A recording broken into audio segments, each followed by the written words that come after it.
Hello, viewers, once again, and welcome to another session of the Daily Bread. So today we are going to look at the life having Jesus. The life having Jesus and the life not having Jesus. Our text today will be in the book of 2 Kings chapter 5, verse 1 to 14. And I'm going to read quickly. Now Naaman, captain of the host of the king of Syria, was a great man with his master and honorable, because by him the Lord had given deliverance unto Syria. He was also a mighty man in valor, but he was a leper.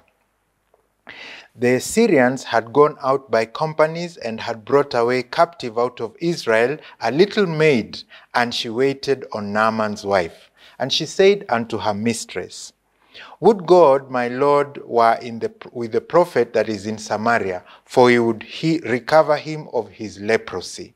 Verse 7, And it came to pass, when the king of Israel had heard the letter, that he rent his clothes, and said, Am I God to kill and to make alive? That this man doth send me to recover the man of his leprosy.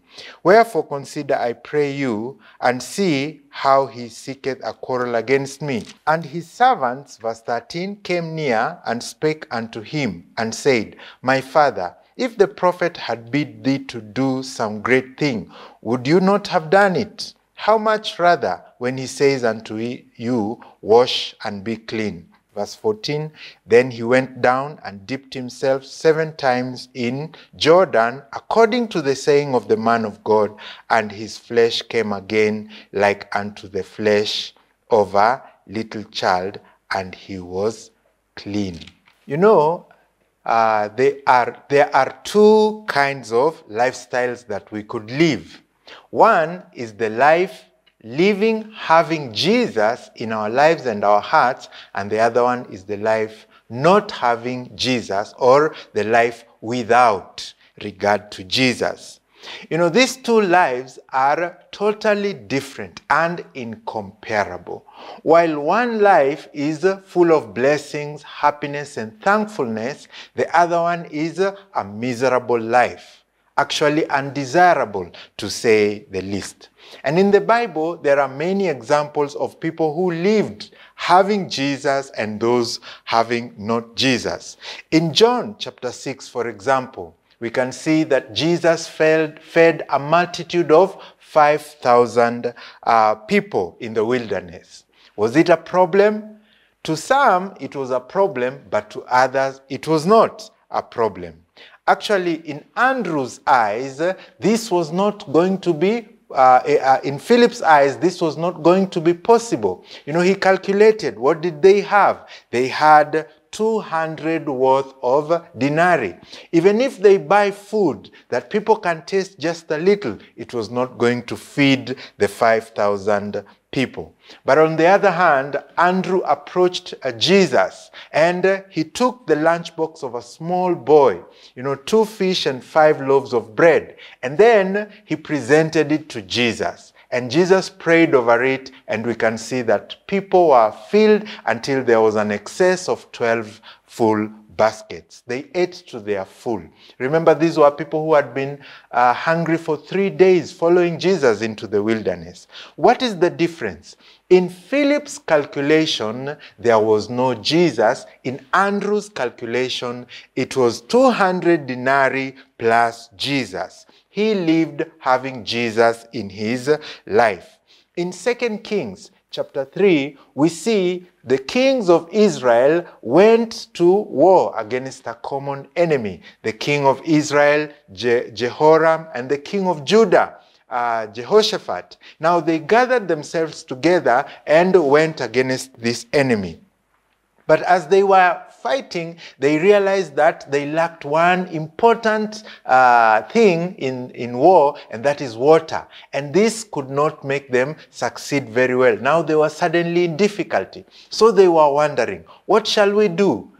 On one hand, the king Jehoram, the moment he realized that they have no water or any source of water, he fell into despair, thinking, oh, we have been trapped. This was a trap. There's no way we are going to win this battle without water. How are our soldiers going to survive? No, we are going to be defeated by the enemy using also the lack of water. But on the other hand, King Jehoshaphat of Judah said, is there not a king in Israel in whom we can inquire? And so when they inquired, they had plenty of water. God provided the wisdom, God provided his way, and a strategy could be found, and they went and won the war. Think about David also. David, a young shepherd boy, went into the battlefield. And what did he find? He found that King Saul and all his army were afraid of this giant Goliath. You know, they were facing this problem that they could not overcome. They were trembling in fear. But then David could stand before Goliath and say, I am going to defeat you in the name of the Lord of hosts. We can see the difference between this shepherd boy David at that time and King Saul. King Saul lived without considering Jesus, without having Jesus in his heart. And therefore, because of that, he actually had difficulty. When he was faced with difficulty, he could only be defeated. But David, even though he was a young shepherd boy, he could be able to overcome that. Now, our text today came from 2 Kings chapter 5, but I want to point out verse 3. It's actually verse 1 to 14, but then we read a few scriptures, verse 3, verse 7, and we saw. In verse 3, we can see a little maid appearing here. This maid was in captivity. She is someone who had Jesus in her heart. Even though she was faced with unfortunate circumstances, her country had been conquered, she had been taken captive into a foreign nation in exile, and actually she served as a maid in the house of the man who was responsible for all the misery in her life. She had every reason to be bitter, to be sorrowful, to be hopeless. But then this maid had Jesus in her life, and she thought deeply. She considered and contemplated about the life that she was living. You know, God allowed her to see the weakness of Naaman, that he was a leper. And so, normally she would be happy about this. Oh, he's going to die soon. My arch enemy is going to die soon. But then she had a different heart because she had Jesus in him. She thought, what would happen if Naaman would be healed? If Naaman would be healed, I believe things would be so different. And so she decided to tell the household of Naaman about the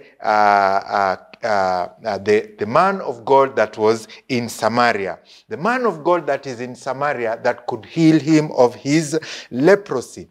Now, people who have Jesus move with this heart, regardless of their circumstances. She thought, why did God allow me to see this? Why did God bring me to this captivity? Why did God allow me in this house of this Captain Naaman? It is the will of God for him healed. She might have been worried. If I talk about this, maybe if I disclose that I know about this, I may be silenced forever. But she decided, made up her mind, and spoke. And so she whispered to the mistress. The mistress told Naaman. Naaman told the king, and he went to Samaria and was healed. Imagine what happened after that.